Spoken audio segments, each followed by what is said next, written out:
नमस्कार, मैं हूं विकास सुखीजा। आप देख रहे हैं अब तक टाइम्स। हम पहुंचे हुए हैं करनाल के बस्ताड़ा टोल प्लाजा पर और आज मैं आपको बताना चाहता हूं रविवार का दिन है और किसान आंदोलन को लेकर यहां पर एक बहुत बड़ा हजूम लोगों का यहां पहुंचा हुआ है।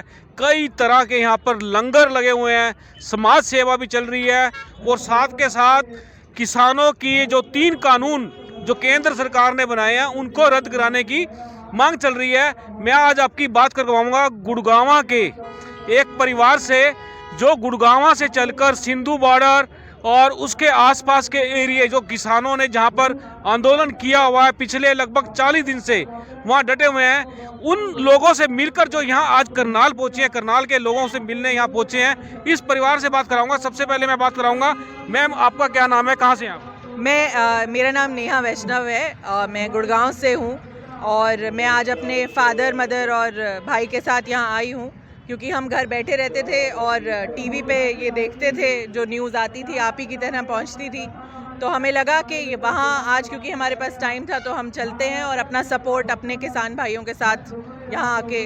जी नेहा जी, मैं आपसे सबसे पहले जानना चाहता हूँ आप करती क्या हैं, आपके बारे में, आपकी एजुकेशन क्या है और आप क्या किसी प्रोफेशन में हैं, क्या हैं आप थोड़ा सा अपना परिचय दे दीजिए। जी बिल्कुल, मैं एक प्राइवेट सेक्टर में नौकरी करती हूँ और वैसे मैं पेशे से वकील हूँ। मेरे फादर यहाँ ये भी वकील हैं और हम गुड़गांव कोर्ट में दिल्ली में प्रैक्टिस करते हैं और लीगल प्रोफेशन में भी हैं। सो बस मैं उसी सेक्टर में काम करती हूँ। जी, वकालत से जुड़ा हुआ परिवार है और ये चैनल भी वकालत से जुड़ा हुआ है क्योंकि मैं खुद एक लॉयर हूँ और अपना चैनल चलाता हूँ, न्यूज़ चलाता हूँ। मैम, जो ये किसान आंदोलन पर आज 40 दिन हो गए हैं, किसान इतनी सर्दी के अंदर डटे हुए हैं 3 कृषि कानून रद्द कराने के लिए, आपको क्या लगता है कि आप क्वालिफाइड है, पढ़ी लिखी हैं आपको क्या लगता है कि सरकार कहीं फंस गई है किसी मामले में? सर देखिए, सरकार तो एक्चुअली आजकल काम कर रही है मुद्दों से भटकाने का। जो किसानों की मांग है वो बहुत जेन्युइन सी मांग है, उसमें ऐसा कुछ भी नहीं है। काले कानून अगर कोई उठा के पढ़ ले तो पता लगे कि कैसे कैसे उन्होंने प्रोविजंस और लूप होल्स दिए हैं कि आदमी और किसान मतलब इस तरह से फंस जाए कि ना तो फसल बिके और सब कुछ प्राइवेट जो ये ठेकेदार बैठे हैं आपके बड़े लोग उनके हक में चला जाए। और इससे सिर्फ किसान ही नहीं, सारी आम जनता इफेक्टेड होगी। जैसे जैसे जो आपकी फसलों के दाम बढ़ेंगे या एमएसपी नहीं मिलेगी, उससे आम जनता ही अल्टीमेटली इफेक्ट होगी। तो ये पूरे देश को समझ में आ गया है अब, और अब लोग चुप नहीं बैठेंगे, सब हमारी तरह किसानों के सपोर्ट में। और कोई भी पढ़ा लिखा आदमी, जैसे आप कह रहे हो, अगर वो थोड़ा सा भी इस कानून को पढ़ के या समझ के देखे तो सब एकदम काले कानून ये बनाए गए हैं और ये सब सिर्फ प्राइवेट सेक्टर के फ़ायदे के लिए हैं। हमारे आम जनता के लिए इसमें कुछ ऐसा नहीं है जो हमारे फ़ायदे में आएगा, सब अल्टीमेटली नुकसान देगा। जी नेहा जी, आपके पिताजी भी यहाँ पर हैं, वो भी लॉयर हैं। मैं सबसे पहले आपका नाम जानना चाहता हूँ। वीके वैष्णव, एडवोकेट। जी वीके वैष्णव जी, मैं आपसे जानना चाहता हूँ, अगर हम इस कानून को कानूनी नज़र से देखें तो आपको क्या लगता है भी इसके अंदर ऐसी कौन सी कहीं ना कहीं प्रॉब्लम्स हैं जहाँ केंद्र सरकार को आगे बढ़ने में प्रॉब्लम आ रही है या एमएसपी पे कानून बनाने में दिक्कत आ रही है? आखिर में ये मामला क्या है? कानूनी नज़र से इस खबर को देखने की बात है। सर, इसमें किसानों के फेवर की एक भी आर्टिकल या एक भी सेक्शन नहीं है। सारे सेक्शन, सारा कानून जो है वो कॉरपोरेट के लिए है, दूसरे लोगों के लिए, जो अल्टीमेटली जो ये एग्रीकल्चर सेक्टर है ये अभी तक लोगों के हाथ में था और बहुत अच्छा इसने सारा इसको ग्रोथ इसकी बहुत अच्छी है। अभी भी कोविड के टाइम भी इसने बहुत ग्रोथ किया है, अपनी इकोनॉमी को बचाने का काम इसने किया है। तो सबको समझ आ गया है कॉरपोरेट लोगों को, और मोदी जी को पहले समझ आया हुआ था कि ये धीरे धीरे सारी चीज़ें ना उनके हाथ में देने का कानून है। एक बार आपके हाथ से निकल गया तो चीज़ें सब कुछ है ना बिना कंट्रोल के हो जाएंगी, किसान के हाथ में कुछ नहीं बचेगा। बिल्कुल देश जो कंज्यूमर है उसके लिए भी खराब है ये कानून और देश के किसान के लिए भी खराब है ये कानून। जी, तो आपको क्या लगता है कि अभी सरकार, इतना बड़ा सिस्टम होता है सरकार का, उनके पूरे एजी हर तरह के पूरा कानूनी एक सिस्टम है, तो क्या उन्होंने इस बारे में पूरा का पूरा आकलन करने के बाद ही तो किया होगा इसको? सर, कोई आकलन नहीं हुआ इसमें, कोई कुछ नहीं हुआ। ये सिर्फ गोलमोल की गई ये चीज़ें। जब आपका लॉकडाउन लगा हुआ था उसमें इसको ऑर्डिनेंस पास किया गया और उसके बाद बिल्कुल जल्दबाजी में इसको कानून को पास किया गया लोकसभा और राज्यसभा में। राज्यसभा में तो आपको पता है कि ये वैसे ही पास कर दिया गया इलीगली। तो इसमें कोई लोगों को राय नहीं ली गई, किसानों से पूछा नहीं गया। किसानों के जो वो बने हुए सिस्टम उनमें कहीं भी कोई चीज़ नहीं डाली गई। इन्होंने इसको बनाना था, किसी भी तरह से इसको बनाना था तो वो बना दिया बस इन्होंने। जी, सीधा सीधा जो कानून के जानकार हैं उनका कहना है कि इनलीगल तरीके से ये कानून बनाए गए। मैम है हमारे साथ, उनसे बात करेंगे। मैम, आपको क्या लगता है? बस मेरी तो मोदी जी से ये हाथ जोड़ के विनती है कि किसानों की मांग ले और इन्हें घर जाने दें, ताकि हम अपना नेशनल फेस्टिवल भी बड़े धूमधाम से मना सकें। उनके हाथ की रोटी छीन ली, उनके मुंह का निवाला छीन लिया, वो बेचारे ठंड में मर रहे हैं। तो हमारे प्रधान सेवक को चाहिए कि इनकी विनती मान ले। प्रजा है तो राजा है, और हमने खुद चुना है, हमारी सारी फैमिली ने मोदी जी को वोट दी है। लेकिन अगर ऐसा ही रहा तो जनता खिलाफ हो जाएगी। हम चाहते हैं मोदी जी आगे भी रहे और ये माने जनता के प्रधान सेवक हैं, जनता की सेवा करें। ये किसान हैं, किसानों के बेटे जो शहरों में, वो किसानों के बेटे हैं जो नौकरी करने आ गए। जो फौज में हैं, बॉर्डर पे हैं, वो किसानों के बेटे हैं। हम किसानों की संतान हैं। भाई ये कृषि प्रधान देश है। अगर किसान डिससेटिस्फाइड हो गया तो सारी जनता डिससेटिस्फाइड हो गई। मोदी जी क्या चाहते हैं? अपना भविष्य तो देखें।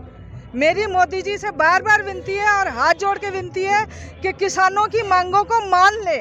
ये आवाज़ किसी भी तरह मोदी तक पहुँचे, मोदी जी तक। तो मेरी हाथ जोड़ के बार बार विनती है कि किसानों की मांगों को मान लें और इनकी MSP इनको दें, इनके हक इनको दें और जनता के लिए काम करें, ताकि आगे भी उनकी सत्ता बनी रहे। जी जी, बड़ी अच्छी बात है। मैम ने बड़े अच्छे तरीके से, बड़े सलीके से इस बात को रखा है। तो मैम, आपको क्या लगता है? आप गृहिणी हैं, क्या करती हैं आप? भी आपको इतना भी आपने बड़ी अच्छे सलीके से इस बात को रखा है, तो आप क्या कहना चाहेंगे? हम चाहते हैं कि आप एक बार पूरे देश को अपील करो इस मामले को लेकर, कि पूरा देश इस खबर को देखता है। आप क्या कहेंगे? मैं पूरी किसानों के साथ हूँ, मेरी फैमिली किसानों के साथ है। हम खुद किसान हैं तो क्यों नहीं होंगे? हमें टाइम नहीं मिल रहा यहाँ आने का, यहाँ धरने पे बैठने का, लेकिन संडे को हम टाइम निकाल के आए हैं। मेरा बेटा वकील है, मेरे हस्बैंड वकील है, मेरे फादर इन लॉ वकील है, बेटी वकील है, मैं खुद वकील हूँ, वकालत करती नहीं हूँ। लेकिन मैं ये इतना समझती हूँ और किसान, हमारी जनता इतना समझती है कि मोदी जी जनता के लिए काम करो। लोकतंत्र जनता के लिए है, नहीं तो जनता सड़कों पे आ गई तो आप राज किस पे करोगे? फिर विदेशी आ जाएंगे, हमारे देश को हथिया लेंगे। हाथ जोड़ के विनती है मोदी जी से कि इन किसानों की बातें मान लें। इन्हीं के बेटे जो नौकरी करते हैं वो शहरों में है, वो भी किसान की संतान है। पूरी जनता, कृषि प्रधान देश है हमारा भारत, पूरी जनता किसान है, ये समझ लो।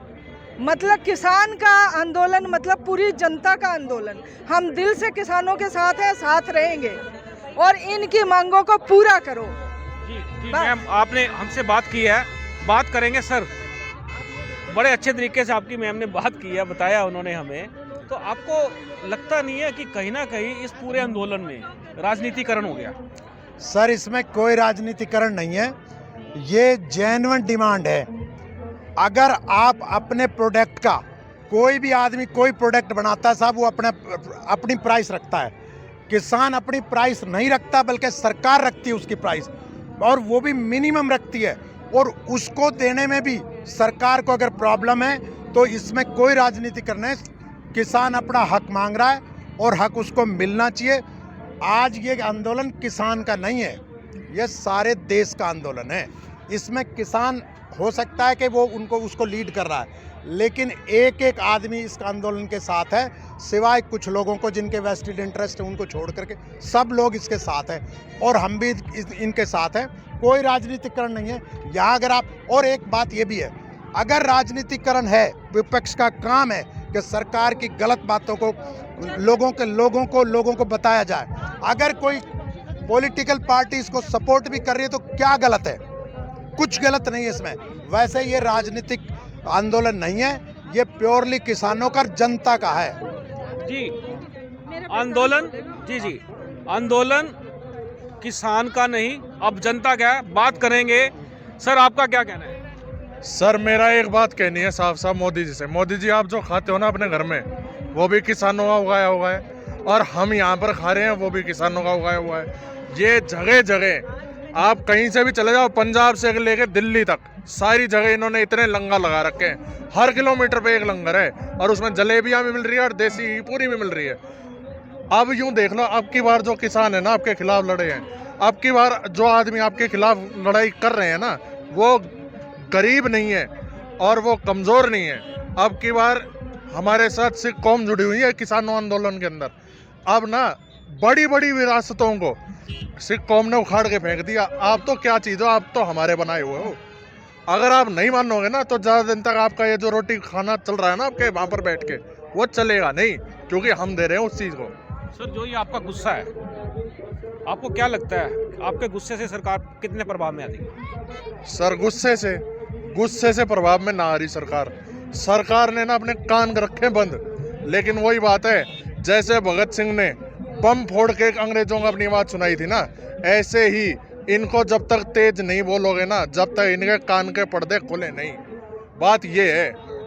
चलिए बात को समझ जाइए, बात कान के अंदर इधर से घुसेगी, इधर से निकलेगी नहीं। क्यों मैम, आपको क्या लगता है? घुसने ही नहीं दे रहे हैं जी, वो घुसने ही नहीं दे रहे। मेरी तो बार बार प्रार्थना है, विनती है मोदी जी से कि ये बातें मान ले, किसानों के आंदोलन को ख़त्म करें। ये आपके हाथ में है, इनकी मांगे मान लें, इनके मुंह का निवाला ना छीने, इनकी ज़मीनें ना छीने, और इनके जो MSP है वो दें, और तीनों कानून रद्द कर दें जनता के हाथ। जल्दी से तीनों कानून को रद्द कर दें, किसानों को MSP दे दें, और इस खबर को साथ के साथ लाइक, शेयर और हमारे YouTube चैनल पर सब्सक्राइब जरूर कर देना। आप देख रहे हैं टोल प्लाजा बस्ताड़ा से विकास सुखीजा की खास रिपोर्ट अपने साथी कृष्ण कुमार के साथ। नमस्कार, जय हिंद, जय भारत।